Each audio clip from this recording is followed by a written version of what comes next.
spider crabs.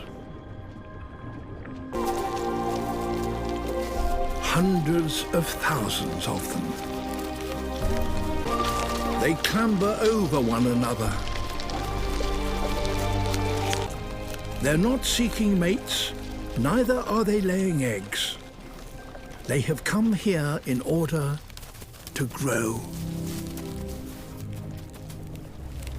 Like all crabs, their bodies are enclosed in a hard, unexpandable shell.